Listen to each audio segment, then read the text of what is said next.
Halo semuanya, kali ini gue akan membahas salah satu film biografi drama perang. Film ini berdasarkan kisah nyata, dan film ini berjudul Hacksaw Ridge 2016.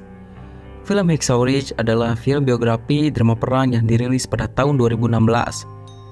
Kisah film ini diangkat berdasarkan kisah nyata Desmond Doss yang berperang tanpa menggunakan alat senjata. Oke, tanpa banyak basa-basi lagi, kita simak alur ceritanya. Di awal film, kita diperlihatkan Desmond Doss saat masih remaja. Dia sedang bermain menyusuri hutan bersama kakaknya, yaitu Hal. Di waktu yang sama, ayahnya sedang berada di kuburan, ditemani dengan sebotol minuman yang ia genggam. Kuburan tersebut merupakan kuburan para prajurit yang gugur di medan perang. Ayah dari Desmond adalah salah satu prajurit yang selamat dari Perang Dunia Pertama. Setelah selesai Perang Dunia Pertama, ayah Desmond menjadi orang yang depresi, yang menyebabkan dia sering mabuk-mabukan dan bersifat kasar terhadap keluarganya. Ketika ia pulang, dia melihat Desmond dan Hal sedang bertengkar. Ayah Desmond membiarkan mereka bertengkar. Dengan emosi yang meluap, Desmond akhirnya memukul Hal dengan menggunakan bata, hingga Hal pingsan. Hal pun dibawa dan diobati oleh kedua orang tuanya, dan Desmond dari situ merasa bersalah. Ia lalu melihat gambar yang menjelaskan 7 besar dosa manusia. Salah satu dari gambar tersebut menjelaskan tentang dosa besar, yaitu membunuh. Ibu Desmond pun menjelaskan bahwa membunuh adalah dosa besar. Dari situ Desmond menjadi sadar dan Desmond menjadi orang yang taat dalam beragama. Desmond pun tumbuh beranjak dewasa. Ia sedang membantu membersihkan jendela di gereja. Pada saat itu ia mendengar ada teriakan, lalu Desmond pun pergi keluar. Ternyata ada orang yang celaka dan Desmond pun membantu orang tersebut dengan mengikat tali sabuknya ke luka si korban. Desmond pun membawa korban ke rumah sakit. Sesampainya di sana, dokter pun mengatakan bahwa jika tidak ada Desmond, mungkin korban akan meninggal dunia. Lalu Desmond pun terdiam mendengar yang dokter katakan, karena Desmond sudah menyelamatkan seseorang. Lalu Desmond bertemu dengan seorang suster. Desmond pun terpikat kepada suster tersebut. Suster tersebut bernama Dorothy. Semenjak bertemu dengan Dorothy, Desmond pun jadi sering ke rumah sakit hanya untuk menemui Dorothy. Akhirnya Desmond pun berkesempatan kencan dengan Dorothy. Akhirnya Desmond pun berpacaran dengan Dorothy. Dan Desmond pun sering mempelajari buku tentang ilmu kedokteran yang dipinjamkan oleh pacarnya. Di scene selanjutnya, Desmond beserta keluarganya sedang makan malam. Lalu ada kakaknya, yaitu Hal. Ia datang menggunakan pakaian seragam prajurit, dan ia mengatakan dia akan mengabdi kepada negara untuk ikut berperang. Ayah Hal pun shock mendengar itu karena ayahnya takut nasib Hal sama seperti teman-temannya saat bertempur di medan perang. Dan akhirnya Hal disuruh pergi oleh ayahnya. Lalu Hal pun pergi dari ruang makan tersebut. Ketika Desmond mengantarkan pacarnya ke rumah sakit, Desmond berkata dia akan mendaftarkan diri untuk mengabdi kepada negara. Dia ingin menjadi petugas medis saat perang. Mendengar itu, pacarnya shock dan dia marah dan memaksa agar Desmond tidak pergi. Pacarnya pun turun dari mobil sambil menangis. Ketika itu, dia berkata apakah Desmond akan melamar Dorothy?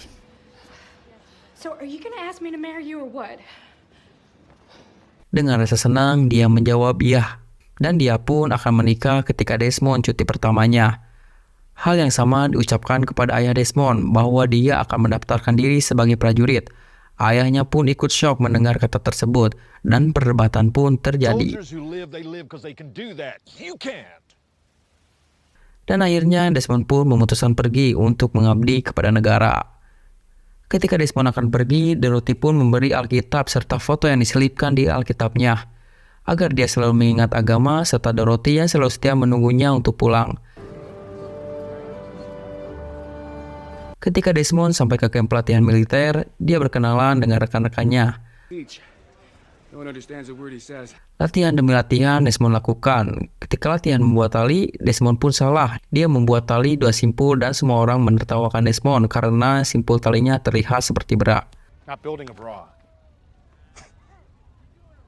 What is so funny, Corporal? Couldn't tell you, Sergeant. Lalu latihan menembak pun tiba. Ada satu sisa senjata yang tidak diambil. Ternyata itu milik Desmond. Desmond tidak mengambil senjata karena agamanya yang melarang untuk membunuh. Teman-teman dan sersan pun heran melihat itu. Lalu Desmond pun dipanggil oleh kapten untuk menjelaskan alasan lebih jelas kenapa Desmond tidak mau memegang senjata. Dan sersan pun memberi surat penantang perang kepada kapten. Dia menanyakan kepada Desmond kenapa dia penantang perang tetapi dia ikut mendaftarkan diri sebagai militer. Desmond pun memberi jawaban bahwa ia ingin membantu dan dia pun tidak keberatan untuk menggunakan seragam dan menghormati bendera serta melakukan tugas. And doing my duty is just carrying a gun and taking a human life. Ia hanya tak bisa memegang senjata dan membunuh, dan dia tidak mau bekerja di hari Sabtu karena dia penganut Kristen Advent. We should simply ask the enemy not to invade on the Sabbath because Private Doss hears at prayer. Mendengar itu, kapten berkata bahwa jika dia ingin berada di kompi, maka harus mengikuti perintah kaptennya. As long as you're in this company, under my command, you will obey my orders, period. Ketika selesai, Desmond pun dibully oleh temannya yang bernama Smithy. Smithy merebut Alkitab dari tangan Desmond, karena menurutnya bahwa sikap Desmond yang seperti itu akan merugikan rekan satu timnya. Shit like that. Bible says to turn the other cheek, don't it? Hukuman demi hukuman diberikan kepada Desmond agar dia tidak semaunya dan menjalankan perintah dari atasannya. Ketika Desmond tertidur, Desmond pun dipukuli oleh rekan-rekannya di kompinya. Paginya ketika Sersan datang melihat muka Desmond yang penuh dengan luka, Sersan menanyakan siapa yang memukulinya. Desmond pun berkata bahwa ia tidak tahu. Are you saying that you don't know who attacked you? I never said I was attacked, Sarge. Sersan menyuruh untuk pulang dan kembali menjadi rakyat biasa, tetapi Desmond tidak mau dan tetap ingin mengabdi kepada negara tanpa memegang senjata. Hari cuti pun tiba. Ketika Desmond ingin cuti, atasannya pun datang. Dia tidak memperbolehkan Desmond cuti karena Desmond belum lulus latihan senjata. That rifle qualified. Atasan menyuruh Desmond untuk memegang senjata, tapi dia tetap kekeh tidak mau memegang senjata. Dengan hal itu, Desmond pun dipenjara dengan tuduhan tidak mau menuruti atasannya. Di sisi lain, Dorothy menunggu Desmond datang karena sudah berjanji untuk menikah saat dia cuti. Tetapi Desmond tidak datang karena ia dipenjara. Atas suruhan Sersan, Dorothy pun datang ke penjara dan membujuk Desmond agar mau menuruti perintah komandannya untuk memegang senjata. You don't have to use it, just meet them halfway. Tetapi hatinya pun teguh pada pendiriannya. Akhirnya hari persidangan pun tiba. Sebelumnya, ayah Desmond datang kepada atasannya yang merupakan rekan seperjuangan saat Perang Dunia Pertama. Desmond pun disidang di pengadilan militer. Ia mengajukan permohonan banding bahwa ia tidak bersalah. I changed my mind. Just like that, you wish to proceed to a court-martial. Yes, sir.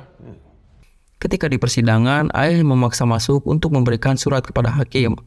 Ayahnya mengatakan bahwa Desmond dilindungi hukum dan itu tertuang dalam konstitusi. Hakim pun membaca surat yang dibawa ayahnya Desmond. Hak Desmond untuk menentang perang dan haknya untuk tidak memegang senjata itu dilindungi oleh konstitusi. Surat itu pun ditandatangani langsung oleh kolonel yang merupakan rekan ayahnya. Kolonel tersebut mencabut tuntutan dan akhirnya Desmond tidak jadi dikeluarkan dan kasusnya pun ditutup. Then this case is dismissed. Private Doss, you are free to run into the hellfire of battle without a single weapon to protect yourself. Tibalah saatnya perang. Seluruh pasukan dikirim ke Okinawa untuk melawan pasukan Jepang. Ketika di perjalanan, rekan-rekannya melihat pasukan yang gugur dan terluka di medan perang. Melihat itu, mental para pasukan pun diuji. Pasukan Jepang merupakan pasukan yang cukup tangguh. Pasukan tersebut sangat berani dan tidak takut dengan kematian, serta rela bunuh diri sambil membawa bom untuk menghancurkan lawannya. Desmond bersama rekan pasukannya pun berjalan, dan pasukan Amerika pun menemukan salah satu rumah. Pasukan yang selamat itu berkata, pasukannya memanjat sebanyak 6 kali namun tetap gagal. Lalu pasukan yang selamat ini memberitahu kepada Desmond untuk tidak memakai pakaian medis karena tentara Jepang mengincar pasukan yang menggunakan pakaian medis. One size fits all. Akhirnya setelah berjalan, tibalah pasukan Amerika di salah satu tebing. Tebing tersebut bernama Hacksaw Ridge. Sebelum menaiki tebing tersebut, pasukan Amerika dibantu oleh tentara angkatan laut untuk melemahkan pasukan Jepang agar pasukan Amerika bisa naik ke atas tebing. Dengan adanya gempuran dari tentara Angkatan Laut Amerika yang begitu dahsyatnya, pasukan Amerika berpikir bahwa pasukan Jepang tidak akan ada yang selamat. Nobody can survive that shit. Oh, but they can. Lalu satu persatu pasukan pun naik ke atas tebing. Ketika sampai di atas tebing, banyak mayat yang bergeletak gugur di medan perang. Ketika sedang menyusuri medan perang, ada salah satu prajurit yang memegang salah satu orang yang tergeletak. Dikiranya sudah mati, ternyata dia masih hidup. Prajurit tersebut kaget lalu berteriak dan tentara Jepang pun menyerang dari berbagai sudut. Pasukan Amerika tidak dapat melihat posisi pasukan Jepang yang menembak. Korban demi korban berjatuhan. Teriakan meminta tolong ke medis pun terdengar di mana-mana. Dan Desmond pun menjalankan tugasnya. Misi di hari pertama itu untuk menghancurkan bunker pasukan Jepang. Pada saat Smithy akan dibunuh, Desmond sigap menyelamatkan Smithy tanpa menggunakan senjata. Desmond sangat pemberani karena menggunakan tangan kosong saja dia ikut berperang. Saat ingin membom bunker pasukan Jepang, prajurit tersebut gagal karena terkena bom dari pasukan Jepang. Prajurit lainnya pun membantu di garis depan dan ia membawa bom tersebut dan melemparkan ke bunker pasukan Jepang. Dan boom, bunker tersebut hancur dan pasukan Amerika pun menyerang menghabisi sisa pasukan Jepang yang masih hidup.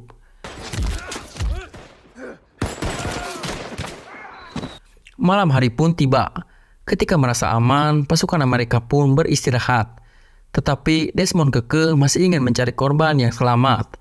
Dan Desmond pun ditemani oleh Smithy. Ketika sudah dirasa cukup, Desmond dan Smithy pun istirahat di bawah lubang. Mereka berdua bercerita mengenai kehidupannya. Dan di sini pun Smithy meminta maaf karena terlalu cepat menilai orang. Di sisi lain, teman-temannya menceritakan bagaimana tadi perang. Dan mereka bersedih ketika bercerita tentang teman satu kompinya yang gugur saat perang. Bury their fathers. In war, fathers bury their sons. Wanna stop spouting that crap, huh? Ketika pagi menjelang, pasukan Jepang pun datang berbondong-bondong dari bawah tanah bagaikan tikus yang keluar dari gotnya. Pasukan Amerika pun kewalahan tidak sanggup melawan karena jumlah dari pasukan Jepang sangat banyak. Salah satu prajurit pun meminta bantuan ke pasukan yang lainnya. Smithy pun tertembak bertubi-tubi. Lalu Desmond pun membantu Smithy. Smithy sangat takut dengan keadaan saat ini yang ia rasakan. Desmond menyemangati Smithy agar dia bernapas dan tetap hidup. Akhirnya Smithy dibawa pergi ke tempat yang lebih aman oleh Desmond.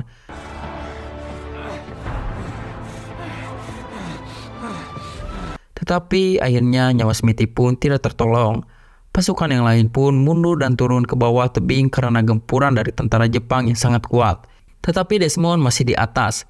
Dia sangat terpukul dengan kematian Smithy. Sembari menangis, dia berucap bahwa dia tidak mengerti dan bertanya-tanya kepada Tuhan apa yang diinginkannya. Dan dia tidak bisa mendengar apa yang Tuhan ucapkan. Kemudian dia mendengarkan teriakan prajurit yang terluka. Dan dia berpikir suara itu mungkin jawaban dari Tuhan.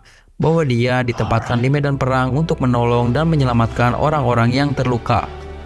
Dengan gagah dan berani, Desmond pun melanjutkan ke medan pertempuran tanpa ditemani oleh siapapun. Di sisi lain, ketika prajurit yang lain sudah berada di bawah tebing, kapten menanyakan berapa orang yang berhasil turun.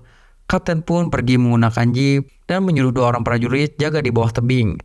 Dia mengatakan pada kolonel untuk membatalkan serangan meriam karena masih ada lebih dari 100 pasukan Amerika yang masih di atas Hexau. Kembali lagi ke Desmond, dia sedang menyelamatkan prajurit di atas tebing. Dia berpikir bagaimana cara membuat turun orang yang masih selamat agar bisa diobati. Dia melihat tali tambang, lalu dia membuat model 2 simpul. Dengan tali itu, korban bisa turun dengan selamat. Tali 2 simpul yang awalnya ditertawakan, sekarang menjadi penyelamat bagi rekan-rekannya. Satu persatu korban pun turun menggunakan tali dengan selamat. 2 orang yang berjaga pun membantu korban tersebut ke tempat medis agar segera diobati. Para prajurit yang di bawah pun heran dengan hal itu. Mereka bertanya-tanya siapakah orang yang menyelamatkan korban tersebut. Some nuts up there dragging wounded from the top. Even lowered a couple of Japs. Ketika dia sedang menyelamatkan korban, ada tentara Jepang. Dengan akalnya yang pintar, dia menutupi korban yang selamat dengan tanah, dan dia mengambil salah satu korban yang mati untuk menutupi tubuh dia. Pasukan Jepang pun curiga dan hampir menusuk Desmond. Lalu setelah dirasa aman, Desmond membawa korban ke tempat yang lebih aman. Desmond terjebak di bawah tanah yang merupakan jalur persembunyian tentara Jepang. Ketika di gua, Desmond bertemu dengan pasukan Jepang yang sedang mengawasi tempat tersebut, dan Desmond pun bersembunyi. Lalu ketika melihat ke belakang, Desmond terkejut bahwa ada tentara Jepang yang masih selamat. Tentara Jepang tersebut takut Desmond membunuhnya, tetapi sesuai dengan prinsip dia ikut berperang untuk menyelamatkan orang-orang.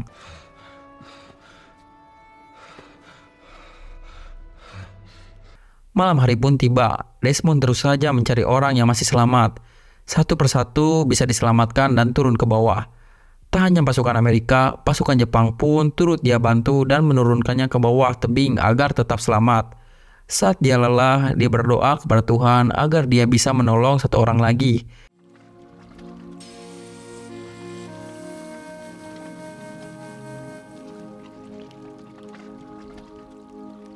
Esokan harinya, Desmond masih berada di medan pertempuran untuk menyelamatkan korban yang masih hidup. Desmond bertemu dengan sersan dan salah satu prajurit. Dia melihat bahwa prajurit tersebut lebih diprioritaskan untuk diselamatkan terlebih dahulu. Dia pun membawa prajurit tersebut dan berjanji kepada sersan bahwa dia akan segera kembali. You okay here for a while? Yeah, fine. Get out of here. I'm coming back. You ready? Let's go. You and me, come on. Pada saat di camp, para prajurit penasaran siapa orang penyelamat itu. Dan salah satu prajurit yang diselamatkan menjawab bahwa Desmondlah penyelamat korban-korban yang masih tetap hidup tersebut. Dan kapten pun tercengang melihat keberanian Desmond yang awalnya dianggap sepele oleh para prajurit. Das the coward. Saat Desmond kembali menjemput sersan, pasukan Jepang melihat Desmond dan dia ditembaki, tapi dengan kelincahannya Desmond pun akhirnya selamat. Kekompakan pun terjadi saat Desmond menyelamatkan sersan. Desmond menarik sersan dan sersan menembaki pasukan Jepang.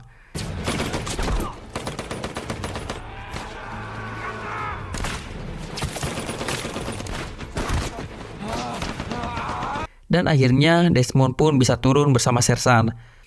Ketika sudah sampai di bawah tebing, Desmond masih merasa trauma. Terlihat ketika dia dipegang oleh salah satu prajurit, ia berontak. Para prajurit berusaha menenangkan Desmond. Dengan keberaniannya, Desmond sangat dihargai oleh para prajurit.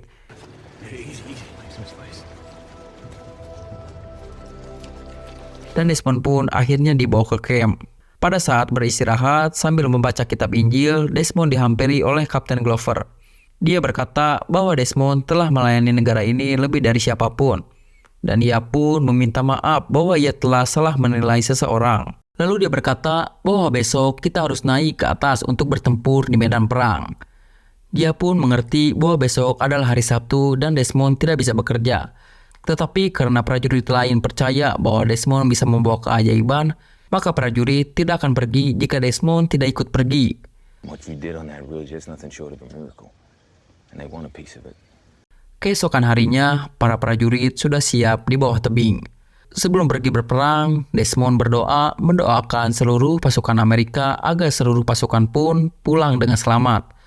Saking lamanya berdoa, hingga penyerangan pun tertunda selama 10 menit. Berdoa pun selesai. Para pasukan Amerika dengan percaya dirinya mulai menaiki tebing untuk bertempur. Pasukan Amerika menyerang dari berbagai sisi.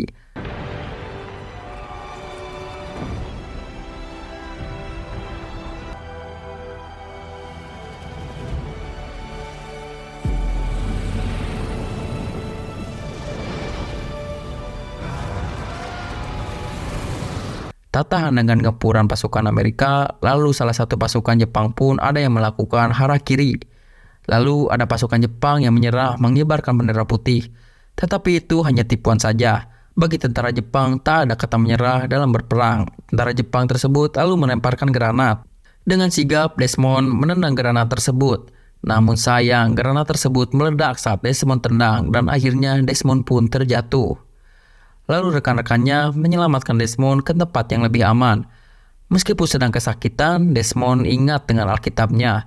Dia pun menyuruh rekannya mencari Alkitabnya yang hilang itu. Dan rekannya pun menemukan Alkitab Desmond. Dan Desmond pun dibawa menggunakan tali untuk menuju ke tempat yang lebih aman.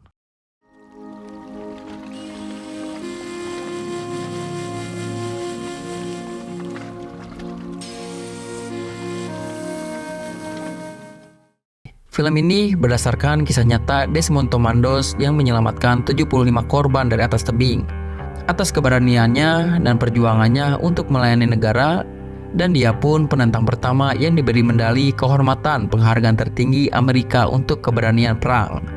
Semoga teman-teman semua dapat mengambil pelajaran dari film ini. Sejatinya kita harus teguh pada pendirian kita, serta kita tidak sedikit pun membenci atau berniat balas dendam kepada siapapun. Seperti halnya yang dilakukan Desmond, meskipun dia dibully, dipukul oleh rekannya, dia tidak balas dendam sedikit pun. Justru dialah yang menjadi penolong bagi rekan-rekannya. Dan kita pun harus tidak pandang bulu ketika menolong siapapun, seperti halnya Desmond yang membantu tentara Jepang. Untuk yang sudah menonton, mohon maaf bila ada salah-salah kata. Apapun pendapat teman-teman tentang film ini, silahkan tulis di kolom komentar. Jika teman-teman suka, silahkan like and share karena kita akan membahas alur cerita film-film lainnya di video selanjutnya.